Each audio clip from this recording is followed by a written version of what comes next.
Salut à tous et bienvenue sur The Black Forge Order. Aujourd'hui je vais vous présenter, c'est la deuxième partie du tuto qu'on va voir, donc ce sera essentiellement sur le polypaint et les matériaux. Alors tout d'abord, si vous avez terminé la partie 1 qu'on a vue dans la précédente vidéo, pour le sculpting, là vous allez aller dans le panel de gauche, choisir un matériau au hasard. Alors moi j'aime bien choisir le toy plastique en général pour tout ce qui est peau, ou vous avez le deuxième matériau qui va s'appeler le skin shade, qui va se trouver aussi dans tous les matériaux. Vous allez avoir donc le panel qui est juste en dessous, qui va vous permettre de changer la couleur. Et tout en haut, du coup, vous allez avoir le petit onglet Color, et vous allez, donc pour colorer le subtool entier, cliquer sur Fill Object. Donc là, on va recommencer. Je choisis ma couleur. On choisit un rouge, parce que bon, on essaie de faire des gencives. On choisit un rouge qui est plutôt foncé. Voilà. Donc là, vous pouvez, si vous êtes avec la brush Paint, c'est une broche qui est essentiellement faite pour colorer, vous allez aller dans Color et vous faites Fill Object en haut. Donc, vous allez voir directement que la gencive va se colorer directement. Alors j'ai choisi là pour le coup un toy plastique parce que comme la gencive c'est quelque chose d'humide, on a les petits reflets qui font comme si le matériau était un peu mouillé, quoi. Alors là pour le coup je vais utiliser une peinture, donc une couleur un peu plus claire. Donc vous allez chercher dans le Color Gradient une couleur un petit peu plus claire pour démarquer les zones des gencives où vous allez avoir la dent qui est en dessous, parce que du coup si vous regardez bien les refs en général, vous voyez que toutes les zones de la gencive ne sont pas toutes de la même teinte. Donc du coup on va venir jouer avec des teintes différentes pour éclaircir certaines parties.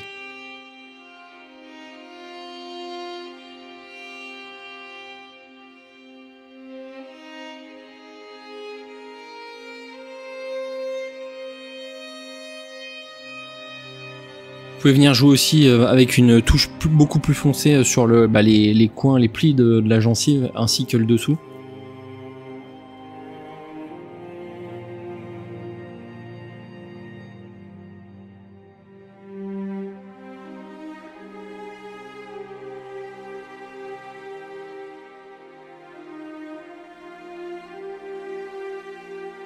Alors pour cette autre partie de la gencive, un petit tips, ou même moi qui aime bien être dans le détail en général, j'aime bien venir, donc là je vais aller chercher une couleur violette foncée pour venir violette bleu, voilà j'ai mis du violet, mais pour venir faire les veines. Alors vous avez deux manières de faire des veines, vous pouvez très bien les faire en alpha, en utilisant le brush alpha sur le côté, vous chopez une alpha de veines sur internet. Moi j'ai préféré le faire directement en paint, en peinture, donc voilà, faites des petites veines comme des petites racines qui parcourent le long de la gencive. N'en faites pas trop, essayez d'éparpiller correctement, mais que ça soit relativement espacé et aéré. Qu'on puisse comprendre que ça commence à vie quand même, et pas trop forcé au niveau de l'intensité de la peinture, parce qu'il faut pas que ça soit trop visible non plus.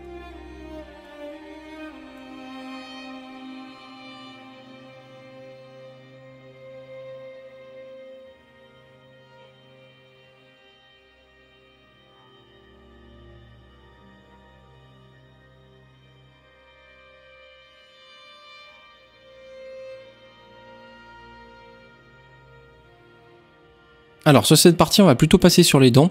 Vous allez sélectionner le subtool de vos dents et on va aller choisir une couleur un petit peu jaunâtre clair, sans trop appuyer sur le gradient, et on va venir avec la largeur de la broche sélectionner le dessous de la dent, venir appliquer sur le dessous de la gencive en général le jaune.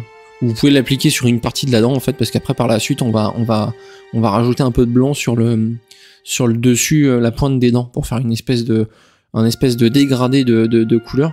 Donc là il va falloir y aller vraiment doucement, voilà, comme ceci, et vous appliquez votre jaune au fur et à mesure. Alors on a différentes techniques, vous pouvez très bien utiliser une alpha. Donc là on a une alpha ronde sur la brush paint. Vous pouvez très bien aller changer le brush alpha et prendre une alpha un peu plus texturée pour donner un aspect différent à la dent.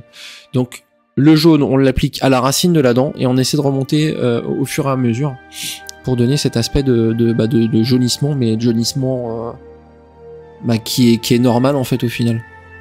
Alors là c'est un peu trop jaune, mais juste après que vous le verrez, on va faire un petit dégradé.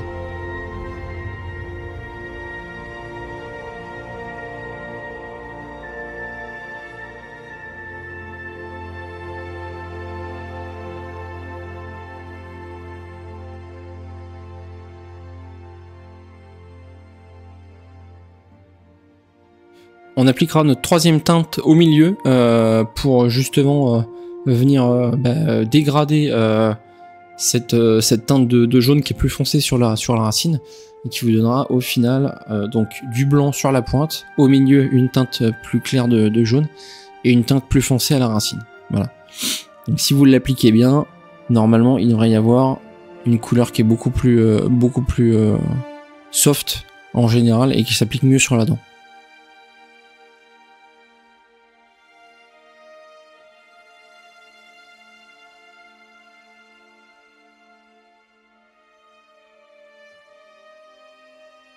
Alors maintenant, je vais vous donner un petit tips que je pense que pas grand monde vous le donnera. Il y a pas beaucoup de gens qui en parlent. Vous allez aller dans Render, vous allez dans Render Properties et vous allez cliquer sur le Wax Preview. Juste ici, voilà. Vous cliquez sur le Wax Preview, vous allez dans l'onglet Render, vous y retournez et là vous allez appliquer l'occlusion ambiante.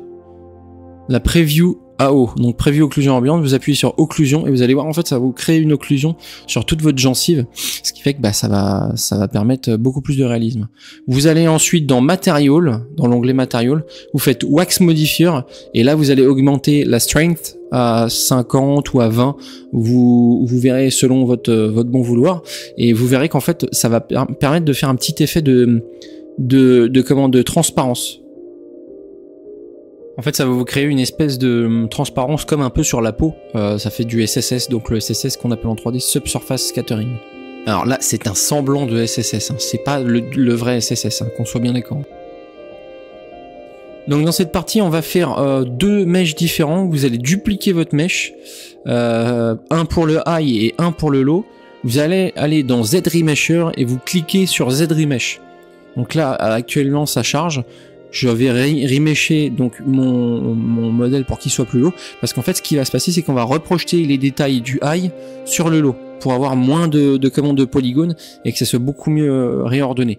Donc là on laisse tous les yeux éteints, donc je parle des petits icônes d'yeux dans les subtools, et là je vais aller dans Project All dans les subtools. Et vous faites à chaque fois, vous restez bien sur le low, vous restez bien sur le subtool low, vous laissez le high et le low allumé, et en fait vous allez cliquer sur Project All sur la première subdivision, après vous faites CTRL D, Project All, CTRL D, Project All. Donc CTRL D c'est CTRL Divide en fait. Et en fait vous allez garder en même temps le Polypaint, donc il faudra bien, quand vous faites votre Z-Remesh, demandez à ce qu'il garde le Polypaint. Il y a une option qui est marquée normalement juste en dessous. Et donc plus vous allez monter en subdivision, plus ça va charger et demander du temps. Donc là, comme vous pouvez le constater, vous avez bien toutes vos subdivisions. Et là maintenant, ce qu'on va faire, c'est qu'on va directement aller faire les UV. Donc vous allez dans Z-Plugin, UV Master, voilà. Vous claquez Unwrap et vous décochez la symétrie, parce que ça dépend si vous avez sculpté en symétrie ou pas. Ok ? Donc vous faites Unwrap, ça va unwrapper, ça va charger, et donc après le unwrap va se faire. Le seul truc que je vais vous dire, c'est que quand vous unwrappez, vous faites vos UV avec ZBrush en automatique, vous restez bien sur la subdiv 1, subdiv numéro 1, pensez-y bien, parce que si vous mettez en subdiv 5 et que vous avez 2 millions ou 3 millions de polys, votre PC il va avoir vraiment du mal à unwrapper, donc restez bien en subdiv 1. Deuxième chose, on va faire les dents. Donc les dents, pareil, vous dupliquez donc votre high. Donc quand je parle de high, c'est celui où il y a le plus de poly, vous avez fait tous vos détails en sculpte. Vous cliquez dessus, vous allez faire duplicate, on duplique, on renomme, ok. Vous mettez, je sais pas, TIFF high pour dire que c'est le high, ok. Tirez du bas high ou vous mettez high. Et celui du bas, celui qui est juste en dessous que vous avez dupliqué, vous le mettez en TIFF low pour savoir que c'est le low. Quand ça c'est fait, vous allez directement cliquer dessus sur le lot. Vous allez aller dans Z-Remesh. Ok. Vous cliquez sur le Z-Remesh. Vous choisissez une polygone target. Vous cliquez sur le Z-Remesh. Ça va charger. Et donc par la suite, vous faites CTRL-D. Vous faites Project All. Donc toujours dans Subtool et Project All. Voilà. Et vous projetez CTRL-D. Project, donc Project All. Et en fait, ce que ça va faire, c'est que ça va automatiquement reprojeter tous les détails sur les dents et reprojeter le polypaint. De toute façon, il va vous demander, avant que vous appuyez sur Project All, si vous voulez garder le polypaint, vous faites Yes. Et donc, ça va projeter tout le reste. Trop en subdivision, ça sert à rien, monter peut-être à 3 ou à 4, ça dépend. De toute façon, vous verrez en haut le Active Point en haut à gauche. À droite, pardon, excusez-moi. En haut à droite, le Active Point, là par exemple, mon Active Point il est à 317 000 et vous avez le Total Point qui est à 3 millions. Donc faites bien attention à l'Active Point, donc ça veut dire que c'est votre subtool en question sur lequel vous êtes en train de bosser. Il y a un nombre de polygones en fait prédéfinis. Donc ne montez pas trop, montez peut-être à 1 million, 1 million 500, mais pas plus haut. Parce que sinon vous allez vite bouffer de la RAM et c'est pas ce qu'on veut.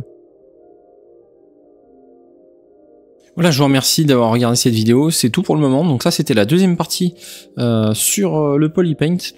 Sachez que si cette vidéo vous a plu, n'hésitez pas à laisser un like ou un petit commentaire justement pour m'aider à faire monter cette chaîne et faire monter cette communauté, parce que c'est vrai qu'en France il n'y a pas beaucoup de tutos de ce style et je trouve ça bien dommage.